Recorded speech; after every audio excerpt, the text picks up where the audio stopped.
I'm Molly Nadomi, and we're going to be talking about at-home fitness.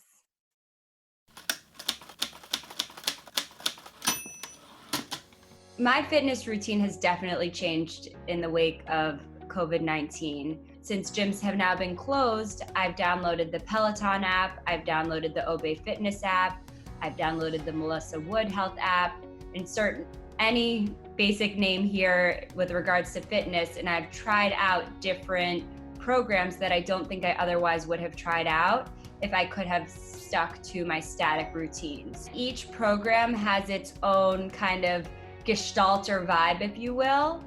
Peloton, you actually don't need the bike, which I was surprised to find out. I think it's a misconception to think that you need a bike in order to download the Peloton app. And I've been happily surprised in terms of how conducive they are to running and alternate activities besides biking. I'm following a lot of their HIIT programs, which is high intensity interval. And you don't need a bike, you don't need any type of equipment, but you can get to know the instructors that teach the bike classes, so you can feel like a member of the community without needing the bike. I would say Obey Fitness has a bit more of a female slant. It's more Pilates, very upbeat, kind of hyper women who are definitely cheering on other females. In terms of time duration, Obey has 28-minute workouts, so there's something nice about that sub 30 category. Melissa Wood is also slanted towards female, and that is a lot more small moves, no music, not really meant to energize you, but almost as a way to calm you down. So what I think is special about this at-home fitness trend is that you can assess your energy levels, how much energy you want to expend both mentally and physically, and cater the program to what you're feeling in that moment.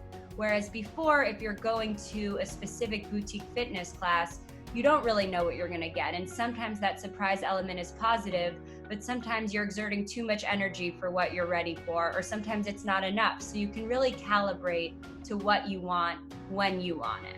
With regards to pricing, right now, a lot of these at-home fitness companies are realizing now is the time to capture their audience. Many of these companies create kind of this freemium trial mode, and then once they start charging, they're sticky enough, or at least COVID appears like it will be lasting long enough that they'll at least have customers continue to renew over the next coming months. People right now are investing in fashioning their homes with gyms and getting the right equipment, and while it's not that expensive, I think it is a sunk cost that will continue habits towards the home because it took kind of inertia to buy some of that equipment and you want to continue to use it. As I think about SoulCycle and Barry's Bootcamp and other equivalent boutique fitness shops, there is no return to the pre-existing normal. For example, in SoulCycle, you are inches away biking next to a stranger.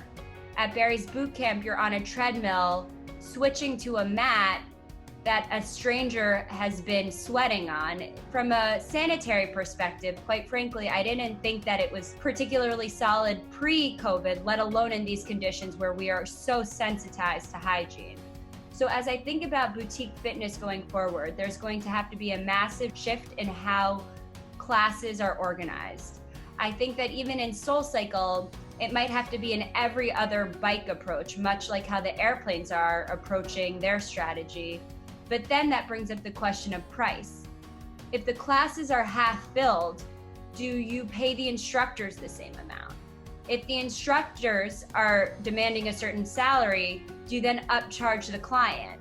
And at that point, is the incremental dollar or two enough to bring and drive the customer back to their at-home experience because they're so frustrated with the spend and even the potential risk from a health perspective of being at the class in the first place?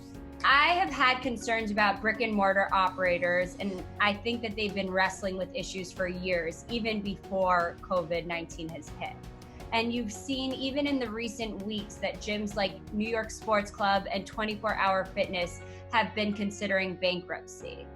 I do think these in-home fitness apps are very sticky, and it took a moment for all of us to have to use them. And now that we've used them, many of us won't be turning back, which will continue to hurt the profits and revenues of these gyms and in-person experiences.